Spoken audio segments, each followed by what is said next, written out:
How are you today? I am doing great. I am happy to be back. And yeah, I know it's been a minute. But I needed a little time off after, the production of everything before. Anyhow, I am really glad to be back. As we've talked about before, much of me doing this is part of, and has become part of my spiritual practice, right? Of me coming in here and checking myself and my work and my vibe and, like I've talked about, like checking myself for BS, right? And to see where I am. And that's been the bit of the problem with me also taking some of this time off, in that I was really evaluating like what I'm doing in here. Like, is that of value, or is that just me like kind of, scratching my own spiritual itch? And does that need to be publicly broadcasted? Because I look back at a lot of the old videos and I'm like, do I want that out there, right? Because that's the entire point of this type of work. Right? There's no point to it if you look back and how you were being before in your evolution process was like awesome. Like, if you're not looking back and going, oh wow, I see now what I wasn't seeing then. I can feel slightly embarrassed by who I was and how I was behaving back then. So that, it kind of proves my point. It's also, a little bit embarrassing to, see how I was acting, especially, like when I come in here and gossip about people or whatever else, or I get into my ego and I get very self-righteous about my points of view and things like that. But it's in seeing that I learn, right? It's in adjudicating myself and my energy and my vibe that I see what's in there. And it's not always awesome. It truly is not. It truly is not always awesome, right? And for that, I'm blessed, right? Because it's in there, in seeing what I'm doing wrong, that I learn. Now, in the learning, this is kind of where I am in my process right now, and what I've been dealing with, since we've kind of last checked in with each other. Me and my phone. Hi, phone! Glad you're back. Anyhow, but it's in the process of unpacking that and learning about who you are and how you're behaving that you learn. And if there isn't some amount of like, like I wasn't awesome back then you're not seeing progress. You're not moving along the track in your own evolution. Where I am right now is very much in dealing with what is and getting okay with what is. The biggest aha that I've had recently is that we live in a very dense environment. It's not always, sunshine and rainbows. And yet we put a judgment on that, the world, ourselves, our thinking, our vibe, when it's not sunshine and rainbows. Right? We hold a judgment about that, about ourselves, and so we can never truly evolve past the ego, past ourselves, while we're still in judgment of ourselves, right? And that's almost the last hurdle to climb. It's almost easier to cut our addiction to judgment on the outside world than it is on the inside world. And I am shocked at how much I hold myself in judgment, and how much in every reaction I'm I'm sorry, or I could have done that better, or I just always have that knee-jerk response of judgment on myself, and seeing that it could be better in everything I do.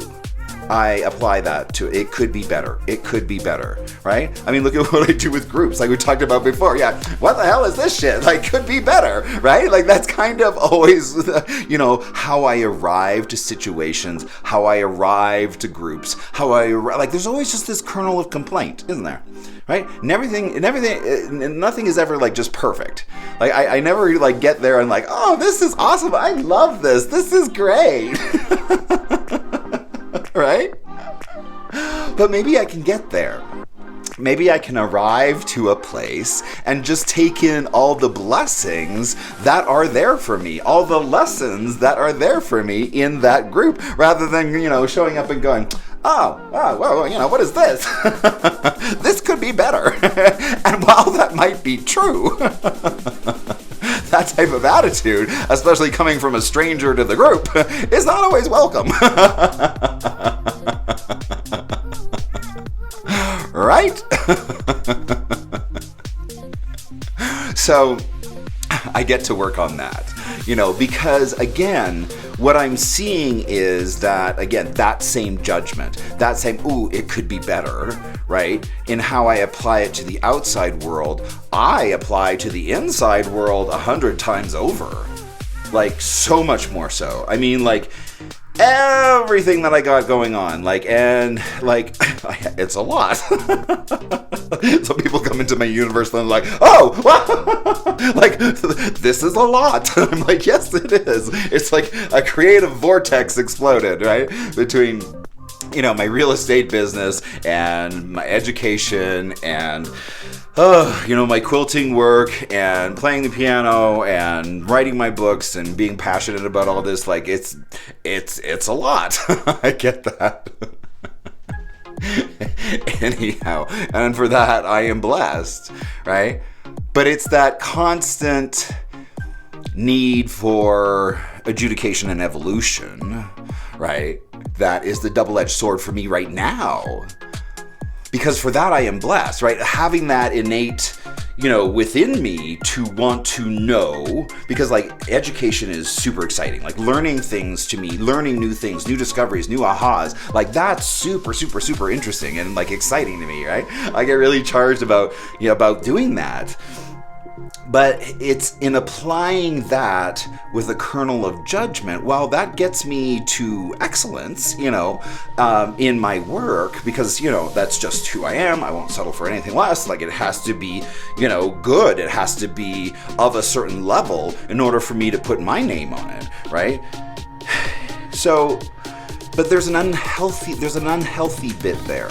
There's an unhealthy personal criticism of myself that exists, and it just riddled throughout my entire mind, right? Everything has this little bit, could be better, right? And I don't know where that comes from. And while again, there's an upside to it in that it demands of myself that I put forward, is that better? Is that better? Is that better? Is that better? Right?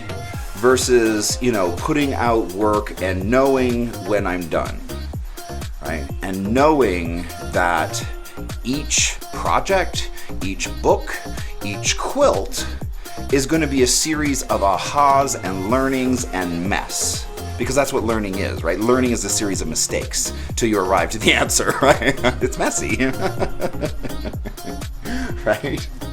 But it's learning to not judge myself, to not stand in judgment of me, right? Whenever somebody says something or does something and I don't have that, trauma response, probably, quite frankly, that, I'm sorry, that immediate, that could be better, I'm sorry, I'll do better. That kind of like grossness that's just unnecessary and is quite frankly drama. It's that judgment, and it's not being in what is, right? It's dealing in the ego, which always has that kernel of complaint. Now, this is the thing. Right, because I was getting to the difference of, discernment versus judgment, right? What is discernment? What is a judgment, right? Because I want to have a mind that operates with discernment, very clearly so, right? So that when I see something, I know right away whether it's right or wrong. But attached to that, assessment, doesn't have to be a judgment, especially a personal judgment levied against myself. That doesn't have to exist in that equation, right? It can just be, yes, no, green, blue, and that one should be striped. right? Like, it doesn't have to be, any more dramatic than that, in just making up your mind, in going with your gut and saying what is true for you. Say true things. In my work, in my books, in everything I do, it always hinges around that one thing. Say true things. Say true things, right? So what's true? And I understand that true is a tricky word, in that what is true for one person might not be true for another, right? Truth is often a judgment call. That doesn't mean that you don't know when you're saying true things. You know in your gut when you're saying a true thing. Say true things. Say true things about yourself.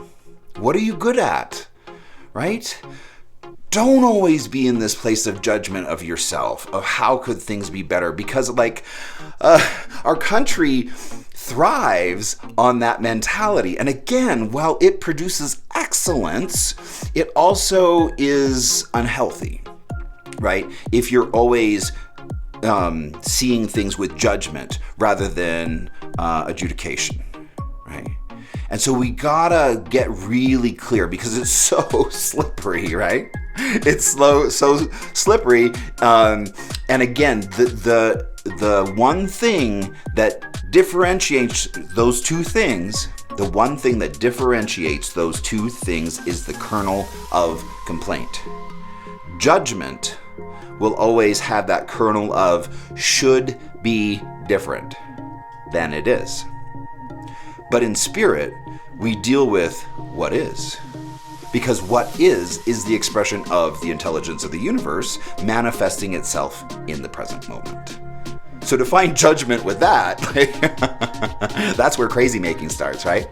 That's where we really get into that you want things to be different than they are, and you are dissatisfied, you are in your ego, right? Rather than allowing ourselves to experience what is without attachment, because what is perfection. And that's the goal in our meditation and higher mind exercises, is to attach to what is in the current moment without judgment. That's why for me that Me 100 exercise of driving gets me there. Because when you're driving, you have no choice but to be fully present, otherwise you crash and die, right? That's why a lot of people will say quilting, or, jumping out of planes, or things that bring you into the present, right? Because you can't sew little tiny stitches and not be present to that moment. You can't jump out of an airplane and not be present to that moment. And they call that their therapy, because it's the only place in their lives where they get congruent with what is. The rest of the time, they're in their ego and crazy making and going off in their head and talking about this and that and this and that and this and that. All that chatter is the ego. And until you arrive to a place within the mind where that is silenced, you still have work to do to get us out of the ego and the chatter and the mind, and out of thinking, right, and into being.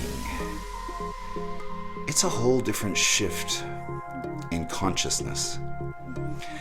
And I just finished book 4 in the Language and Light series, and I know I say this every time, but every book, every quilt, every project is an evolution, because it builds on what I learned in the last book, in the last project, in the last quilt, right? And so book 4 is dedicated not only to the Christian faith, but also to the angel nations, right? To a lot of, my personal spirit guides in shamanism, many of whom are of the angel realm, right? Of the angel nation, or as the first tribes, indigenous people often call them the bird tribes, right? The flying ones. So I work with those entities and beings in my spiritual practice. And so book 4 is just, oh, wow. I mean, it was really cathartic for me to be able to get out onto paper some of these experiences that I have personally had spiritually, right? That are really pretty epic and kind of mind-blowing, especially my interactions with some of the angel nations. So anyhow, if you can hang with that. Right? Because a lot of times the only thing that we're presented with is the Christian faith. And we're not brought information to our doorstep to realize that you can get all those itches scratched. You can get all those boxes checked in your spiritual needs without Christianity. If Christianity doesn't work for you, go seeking. Search out other things. There are other spiritual practices and religions that don't have that dense of a signature, that don't have bigotry written into their literature. Like, if that's not working for you, seek it out. Go search other ways of doing this thing. Right? So I finished book 4, and that was a journey. And that's another way that and again, it's just channeling information, trying to bring information from beyond me into this plane, right? And that's just what I'm playing with, quite frankly, right? And that can happen on a number of different planes. And we haven't really talked a lot about the ins and outs of shamanism and, the different various planes and what is energy work and how does that work, within yourself, within your environment, within what you're exchanging with. Because that's the difference. That is one of the main things I learned in book 4.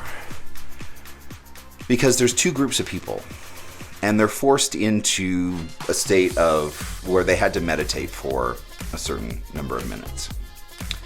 And there were 2 groups. A more highly evolved group, right, that when they had the opportunity to go and do that exercise, they cheered, whereas the other group didn't. They saw it as work. Right, as something they necessarily didn't want to do. And in describing the difference, the ones that cheered on the meditation were the ones who got to the level where you begin to energetically exchange with your environment. Once you get there, once you start to have that experience of radiating and exchanging with your outside environment, that feeling you will chase more. It's like getting your first hit of a really powerful drug, right? And that addicts will chase for the rest of their lives, right? But once you start to get there, and I've shown you a bunch of different videos of how to get there, and I hope that you can achieve it for yourself. Right? Because once we get down into our heart consciousness and we start to radiate and exchange with what is, because in dealing with what is, you do not have any complaint. When dealing with what is, when you are operating with 1,000% trust in the universe, there is no oxygen in the room for fear and complaint. Because fear and complaint can't coexist with trust. Those 2 things are opposites, right? And so where on the spectrum of 1,000% trust versus, 100% fear, right, are you operating with? And if you can get to this for just 1 second, where you have 1,000% trust in the universe and 1,000% trust in the plan for you in your life and what's going on, and that you are in good care, and that even the stuff that you don't like is being delivered to you, right, for a reason and for a purpose to help you learn to get you to where you need to go. And all we need to do in life is do what? Listen to the pain. Listen to the pain and don't do that, right? Because it's there to serve a very real purpose. The universe tells us 1,000% of the time what to do. And everyone's wandering around oh, give me a sign, give me a sign. Well, they're giving you signs all the time by way of pain. And so when the pain shows up, you're oh, I don't want to listen to that. No, that's not for me. That is for you. That pain right there that you're experiencing is how the universe is talking to you very clearly and saying, don't do that. So the more I work with this, the more I just get to don't even strive. Do not try. Do not strive. Just get clear on your intention and align with what is. And again, I know that's pretty heady stuff to say that, right? but it's in the allowing of the universe, right, to align with ourselves and co-create with us that this channel right here is all about. Because, like, I really want to learn how to harness the stuff behind the stuff. I want to learn how to be the master and commander of me so that I can just dial it in, and say, okay, here it is, and manifest it, right? Manifesting has always been, something I've done my entire adult life, right? Forever from, the beginning of business coaching is really where it started, of all places. In my real estate practice and as a real estate coach, helping new agents to manifest business, right? So this language, this thought pattern is already bubbling up in our work environment. So what does that say about the future, right? The world is shifting and changing faster than we recognize. We are standing on tectonic plates that is causing a lot of chaos and fear because we're moving really rapidly now, aren't we? Right? Science and technology is quickly, banishing old thought patterns. And those who love those thought patterns or feel very threatened by that, right? Because they're not dealing with what is, right? They're dealing in their attachment to and seeing something wrong in that change, right?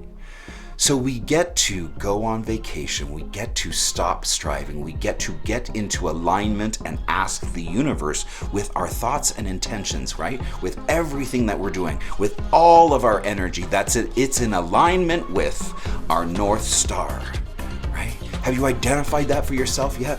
Because I can't tell you how important it is to know where you're going, to say it, to claim it, and then to have your entire life and all of your decision-making process live in service to that goal. Move forward rapidly, right? Have all of your decisions and all of your words and every single thing that you post online be in service to your North Star. What is it for you? Do you know it? Do you know where you're going? You're just kind of floating through space and, I'm just going to have a nice day, which is fine too, right? There is no judgment on how you should be doing this gig, this life. It's totally up to you. The only ask, the only mandate of the universe is that you be in alignment with who you are and what you're saying you are, right? To be in alignment with what creator created. That's the only gig, right? Is to come here and do the deal that was written on your soul. What is that for you, right? Spend some time getting clear and thinking about this. I will be starting back into videos and stuff. But my husband was home like all the time because he works seasonally, right? So he was in the off season, but his season starts again in November. So I'll have more time to be here and doing this, right? Because we're heading into some really exciting stuff. Like, I'm super jazzed about this because I'm doing this for me. I'm doing this for myself. I'm doing this for my own personal evolution, right? And I'm seeing results. Like I started talking about when I look back and I see how kind of terrible I was, or have been, or still am, I don't know, right? Again, but see how I'm living in judgment on myself? See how I'm living in judgment of who I was? That right there, that judgment right there is where I am in my work. That judgment on myself, that wasn't good, that could have been better. See, I apply it to everything, and I'm not even aware of it. Well, I'm trying to be. But seeing the problem is the first step, right? So that's where I am, and that's what I'm going to be coming in here and really working on to root out that judgment on myself that I inflict. One of the greatest lessons that I learned through writing book 4, and I blank my mind. I totally blank my mind, and I just start taking notes of what starts happening. And one of the greatest lines that came up was that fear only exists within the confines of the mind that creates it. Fear only exists within the confines of the mind that creates it. It exists nowhere else outside of your skull. So we create it, we manufacture it for ourselves, and we struggle and often are crippled by it, we do that to ourselves. We do that to ourselves, and that is optional. Fear is optional because fear is nothing. Fear is an illusion. When you get down into it and you unpack it and you unpack it and you unpack it and you say, like, what is there? When it comes to fear, fear is an illusion. There is nothing there. Everything that you do is either love or a cry for love. But it's all over here. This over here, the crying out for love, right? That's still in this camp. And until we've evolved into the unity of what is, that's a super big concept, okay?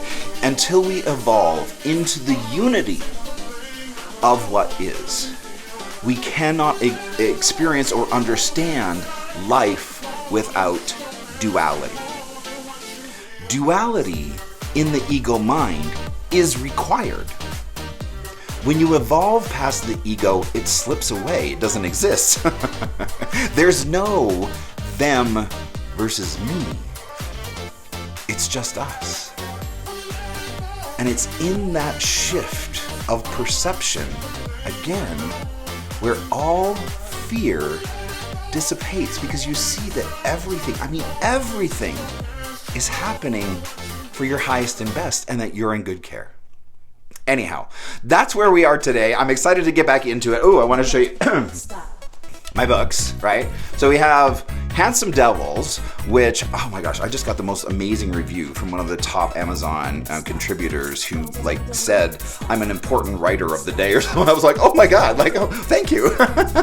If you can review my stuff, that means everything to me, because people are reading these reviews to decide whether to buy the book or not, right? So Handsome Devils, that one is available. They're all available on Amazon. Just search my name or the book title, right? An Army Awakens, that's book 2. That's where the kids start to come to the school, and that halls. It's like Harry Potter, but for gay kids. And higher levels of consciousness and shamanism and magic.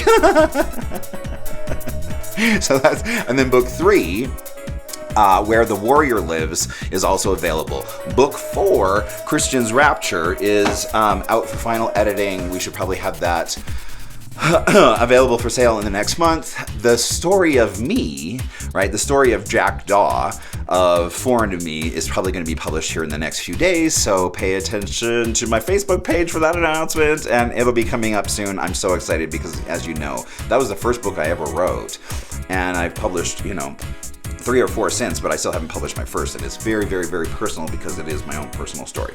Anyways, that's where we are today. I hope that you're doing well, and I will talk to you soon. Okay, bye.